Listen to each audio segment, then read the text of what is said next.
आप इंडिया से हैं या बांग्लादेश से हैं तो यह खबर आपके लिए बड़ी इंपॉर्टेंस रखती है कि बांग्लादेश में तख्ता पलट हो गया है। बांग्लादेश के अंदर शेख हसीना की हुकूमत का तख्ता पलट गया। शेख हसीना ने बांग्लादेश के प्रधानमंत्री के पद से इस्तीफा दे दिया है और देश छोड़कर भाग गई हैं।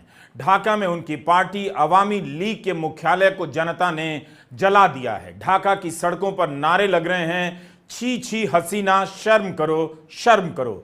यही नारा आंदोलन का मुख्य नारा बन गया है। शेख हसीना के भारत आने की खबरें चल रही हैं। हम भी इन खबरों की अभी पुष्टि नहीं कर सकते, मगर भारत बांग्लादेश के 4096 किलोमीटर लंबे बॉर्डर पर बीएसएफ हाई अलर्ट पर है। 2009 से शेख हसीना की पार्टी अवामी लीग सत्ता में है और हसीना प्रधानमंत्री के पद पर थीं। आज शेख हसीना को पद से इस्तीफा देकर उसी सरकारी आवास से फरार होना पड़ा, जिसे बांग्लादेश में गणो भवन के रूप में जाना जाता है। जनता प्रधानमंत्री के उस निवास में घुस गई जहां शेख हसीना 2009 से रह रही थी। गणो भवन पर जनता का कब्जा हो गया है। सरकारी टीवी चैनल में जनता घुस गई है।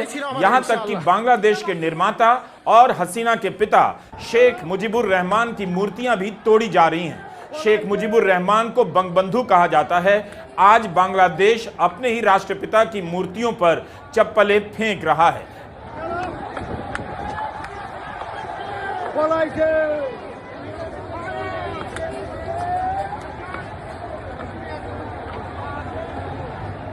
पंद्रह साल से अवामी लीग सत्ता में है। उनकी सरकार पर आरोप लगता है कि हर जगह केवल मुजीब मुजीब की ही मूर्ति और तस्वीरें लगी हैं। हर भाषण में मुजीब का इस्तेमाल होता है और काम ठीक उल्टा होता है। इससे जनता मुजीबुर रहमान से भी चिढ़ने लगी। खुद को शेख हसीना मुजीब का अनुयायी बताती थीं और जनता को गद्दार कहने लगी, रजाकार। इससे लोगों में गुस्सा और भड़का।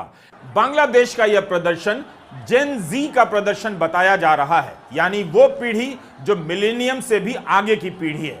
बांग्लादेश को जानने वाले बता रहे हैं कि जेन जी ने इस आंदोलन का नेतृत्व किया। पुलिस की गोली से अपने दोस्तों की मौत ने उन्हें बागी बना दिया।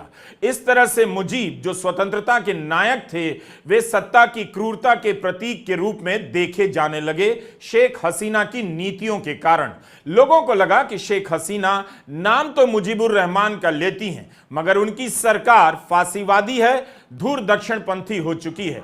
लिहाजा शेख हसीना के प्रति उनका गुस्सा मुजीब के प्रति भी चढ़ने लगा। विदेशों में रहने वाले बांग्लादेश के नागरिक जश्न मना रहे हैं।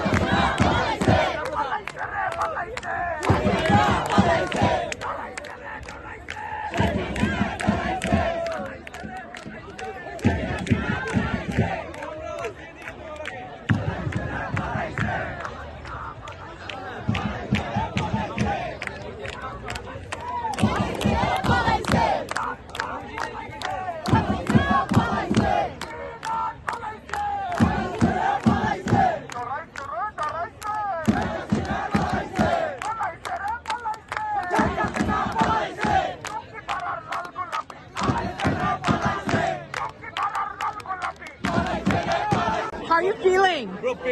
Amazing. I feel और बांग्लादेश में भी सड़कों पर जश्न मनाया जा रहा है।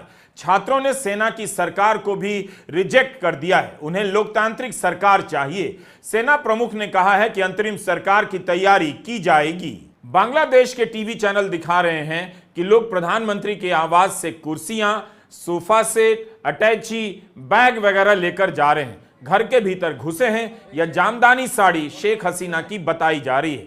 लोगों ने उनके आवास से मछलियां, खरगोश और बकरी तक लूट ली हैं। क्या इसे लूट कहा जा सकता है? कई जानकारों का कहना है कि यह लूट नहीं है, बल्कि जनता को आज एहसास हो रहा है कि उसे अधिकार और शक्ति मिली है। यह तस्वीरें हमें प्राप्त हुई हैं। सोशल मीडिया में ऐसी अनेक तस्वीरें वायरल हैं। इस वक्त हालत यह है कि बांग्लादेश पूरी तरह से अनियंत्रित नजर आ रहा है। आप किससे पुष्टि करेंगे, किस बात की पता नहीं।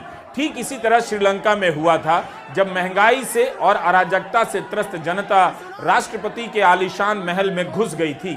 यकीन नहीं होता कि आरक्षण और नौकरी के मुद्दे को लेकर एक देश इतना उबल जाएगा और इतनी दूर तक निकल जाएगा।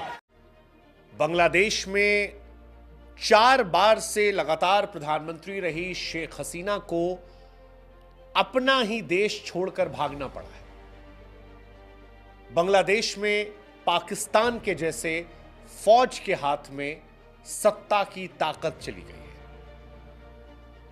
बांग्लादेश और पाकिस्तान में अंतर यह था कि बांग्लादेश अपनी आजादी के बाद डेमोक्रेटिक तरीके से चल रहा था, जिसका असर उसकी इकॉनमी पर दिख रहा था।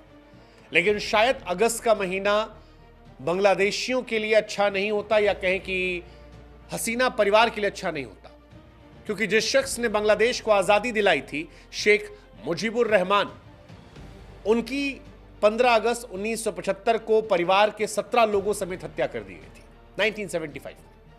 तब शेख हसीना इसलिए बच गई थी क्योंकि वो विदेश में थी अपनी बहन के साथ। बाद में लौटी, बांग्लादेश की सबसे लंबे समय तक रहने वाली प्रधानमंत्री बनी, एक ग्लोबल लीडर बनी।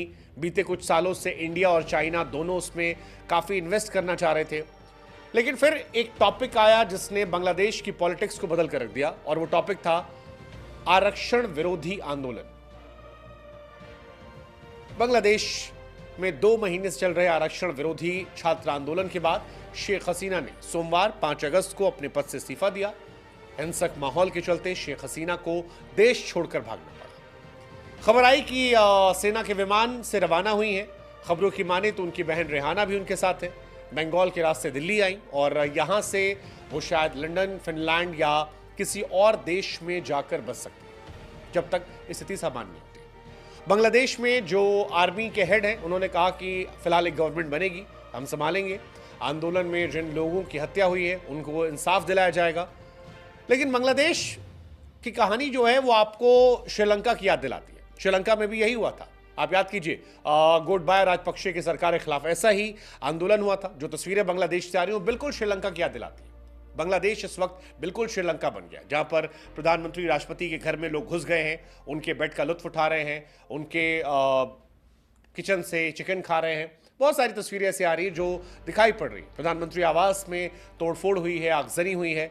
ढाका में 4 लाख लोग सड़कों पर आ गए, जगह जगह तोड़फोड़ हुई। प्रदर्शनकारियों ने पुलिस वालों से झड़प की, 6 लोग मरे। 300 छात्रों की जान अब तक जा चुकी है, लोगों की, जिसमें मैक्सिमम छात्र हैं। तो ये बहुत सारी चीजें आ रही हैं। कई सारी तस्वीरें ऐसी हैं जो हैरान करने वाली थी। वो कहते हैं ना, हालात बदल गए, जज्बात बदल गए और शेख हसीना को इमरजेंसी में इंडिया जाना पड़ा, वरना उसकी जान भी जा सकती थी। शेख हसीना की डिक्टेटरशिप का खात्मा हुआ। स्टूडेंट ने जिस तरह से कोटा के खिलाफ जो आवाज़ उठाई, इन सब बातों से पूरी दुनिया वाकिफ थी। हर जगह आ रहा था कि बांग्लादेश इज़ बर्निंग, बांग्लादेश के अंदर जो है सिविल नाफरमानी की तहरीक शुरू हो गई है। लेकिन जो आज हुआ, ना तो शायद किसी बड़ी सुपर पावर ने सोचा होगा और ना ही शायद शेख हसीना ने कभी सोचा होगा कि उसको अपनी 20 साला हुकूमत छोड़ के भागना पड़ेगा इंडिया के अंदर। अगर इंडिया की बात करें तो इंडिया मीडिया इस खबर को बहुत अच्छे से जो है नशर कर रहा है।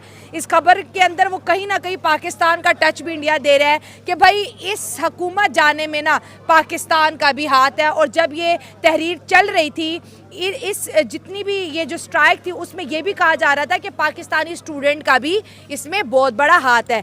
ये जो आज हुआ, अवाम ने अगर आपको याद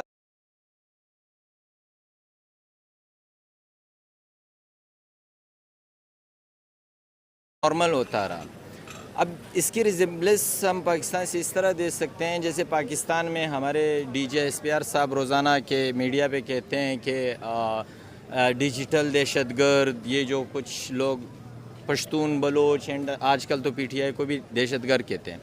अगर आपको याद हो, हसीना वाजिद ने एक दिन पहले एक बयान दिया था कि ये अब दहशतगर्द बन चुके हैं, इनको कुचल दो, क्रश कर दो।